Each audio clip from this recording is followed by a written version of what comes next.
Well, hey folks, how y'all doing? Welcome back in the land of grills. The Auto Kamado from Chargriller. It's been a long time since we've cooked on this. It's a Kamado. It's got a built-in blower on it. I got it set at 225. You see right now we're just coming up the temp. We're at 229 overshot, but it'll come back down. But the cool thing about it is that it controls its own temp. You don't have to do anything. So we've got a 2.5 pound eye of round roast in there. I'm going to give you a look-see, and we're going to just take this up to about 120-ish. And then we're going to slice it up and make roast beef sandwiches on it. Oh man, it's been such a long time since I've done this. So simple to do, folks, and it's perfect on the Char-Griller. Let's take a look at the setup. Let's take a look at that eye around roast. Give you a couple looks. All right, here's the setup real quick. So on the Auto Kamado, I just got, I've got the B&B hickory lump in there. Love that stuff. A little bit of mesquite buried in there. There's one piece of oak at the end. I don't even know if we'll make it all the way there. And I'm just going to light. Your blower is right there, so I'm just going to light right in between those two pieces right here. The most common mistake people make with this grill is they overlight their charcoal. Remember, there's a blower on here that does all the work for you. All you gotta do is get it started. Let the blower do the rest, especially when you're going low and slow, and that's what Kamados are great at, low and slow, and this thing does a very nice job at that. Give you some more look-sees, keep on going here.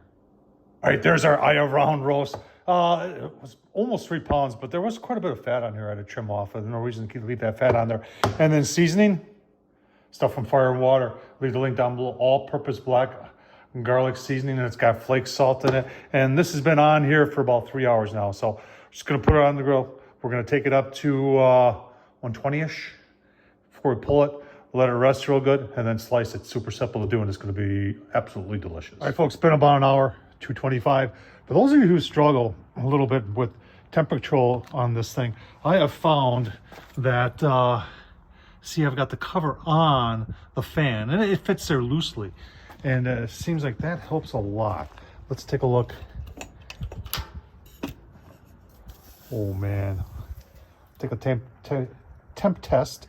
And like I said, we're looking for about 120-ish. And then we're going to pull it out, wrap it for about a half an hour, and then give it a quick slice. It's going to be delicious. All right, just took a look at the temp, and we are 121 internal. Give you a final look-see here. Beautiful. We're going to pull that off, wrap it in aluminum foil, let it rest for 45 minutes, and then we'll slice her up on the Char-Griller. Auto Kamado. All right, folks, we're trying out a new slicer here today. This is from Vivor. I'll leave the link down below. This thing's $92 online. And for a home person like me, comes with a serrated one, and you can see it's got one like that. And you just turn it on.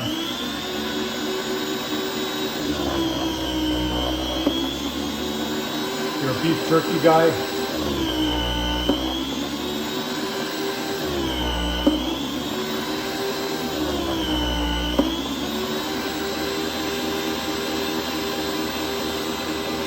Yeah, really nice.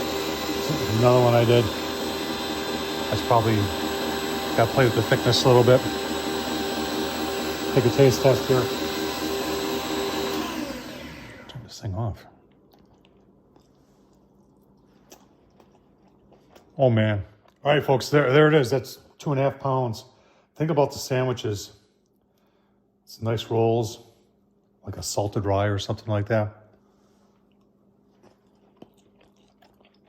Tom Horsman on YouTube. Thumbs up, leave a comment.